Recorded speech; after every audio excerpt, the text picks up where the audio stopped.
Then I took a smidge and applied it down there. This One's Wife. The First Lady Attacks.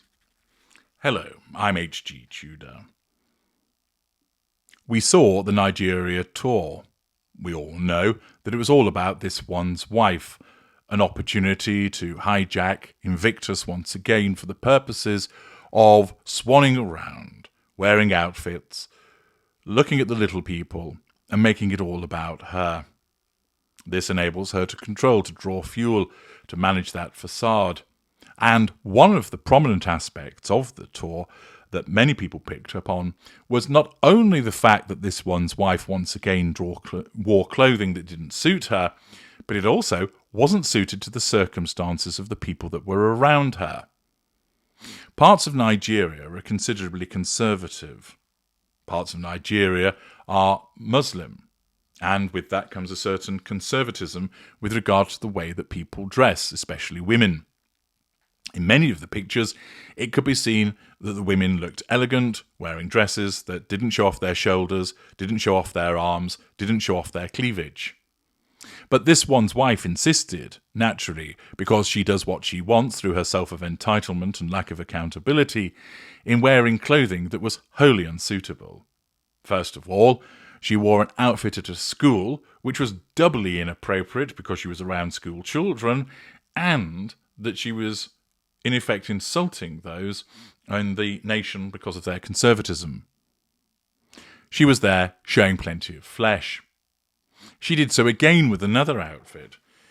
She turned up at a dinner wearing spaghetti strips, showing off her shoulders and her chest, such as it exists. The fact is that on repeated occasions she wore clothing which was wholly unsuitable to the circumstances of the country that she was in, which demonstrates, of course, how she takes no interest in the place that she's actually going to, because it's all about her arriving there rather than her experiencing the country. It's, I'm the amazing This One's Wife, be overjoyed that I've come to your country, rather than, I'm going to somebody else's country, I should be respectful, I should learn something about the country before I go. I should learn something about its achievements and problems. I also should understand what cultural norms I should comply with.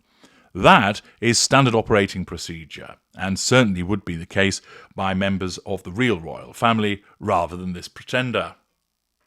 It would appear, however, that her behaviour has been called out, as according to Hanisha Sethi and Richard Ashmore writing in the Daily Express, This One's Wife told off over her nakedness in Nigeria.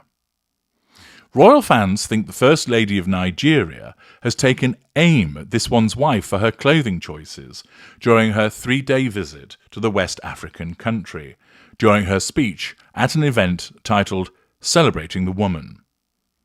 First Lady Senator Olurimi Tinubu spoke at an event organised to mark President Bola Tinubu's 1 year in office to recognise how women have made significant contributions to all spheres of life. She emphasised how Nigerian children are at risk of losing their identity if necessary steps are not taken. Broadcast on Arise News and shared on X, in part of her speech she said, "We are not having a Met Gala. The nakedness is just everywhere. And the men are well clothed. So we have to do something. Tell them we don't accept nakedness in our culture. That is not beautiful. It's not beautiful at all." She added, "They should be confident in who they are. They do not need to mimic and emulate film stars from America. They don't know where they come from. Why did This One's Wife come here looking for Africa? We know who we are.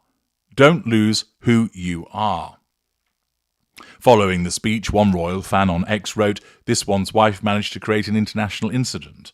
We warned her about the clothes." This One's Wife's wardrobe for the visit is estimated to have cost around £120,000, ranging from a peach backless dress by Heidi Merrick to a strappy printed dress by Joanna Oritz. Prince Harry and this one's wife had been invited to the West African country by its highest-ranking military official to showcase the causes they care about most, i.e. themselves. After meeting the official Christopher Musa at the Nigerian Defence Headquarters, this one's wife signed a guest book thanking officials for welcoming me home.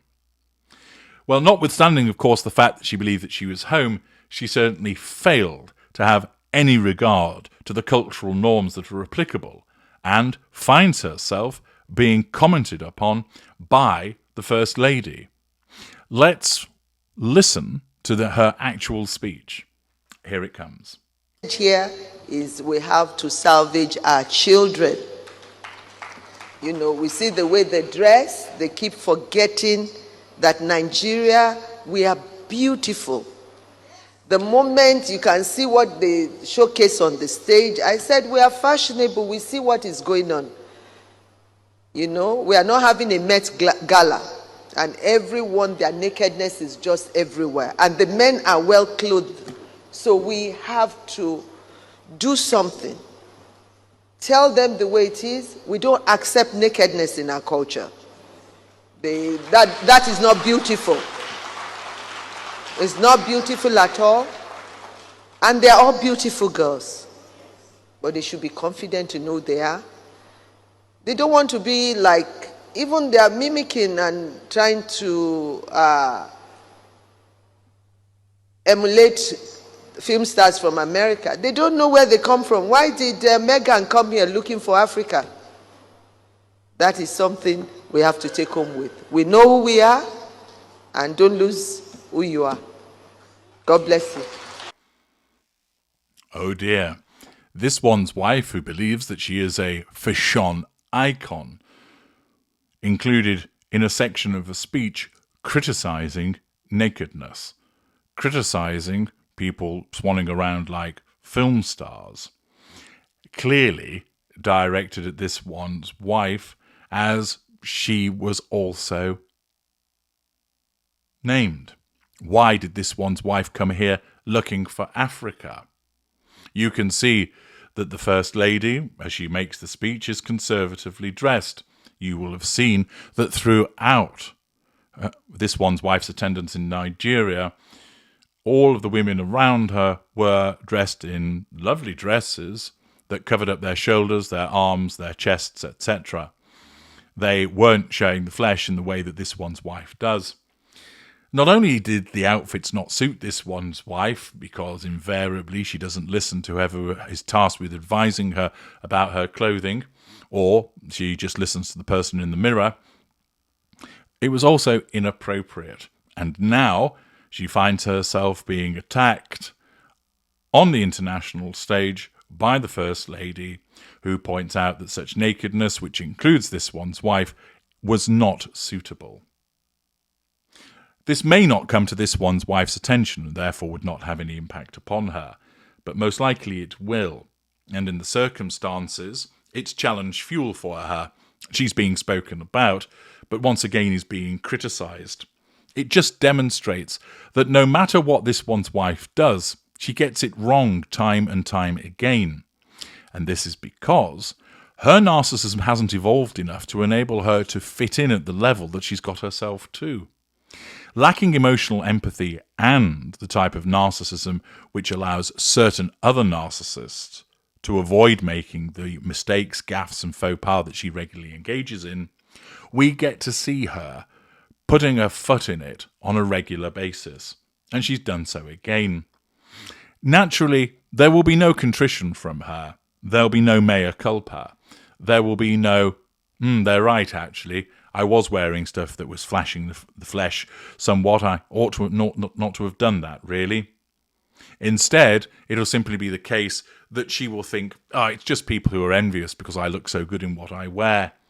Why don't they show more flesh? That's part of being an empowered feminist, isn't it? I want to go back and tell them to show off their shoulders and their arms and their chests more. They should follow my lead, not listen to the First Lady who grew up in that country and knows its culture inside out. Pah! Don't listen to her, listen to me. Her narcissism, entrenched, will not allow her to accept that she's done anything wrong, and instead will attribute the responses to people being envious and failing to understand that what she does is actually about empowering women, and they ought to follow her lead. Once again, this one's wife does something. Once again, this one's wife fucks it up. Once again, this one's wife gets called out for it. I'm H.G. Tudor. Thank you for listening.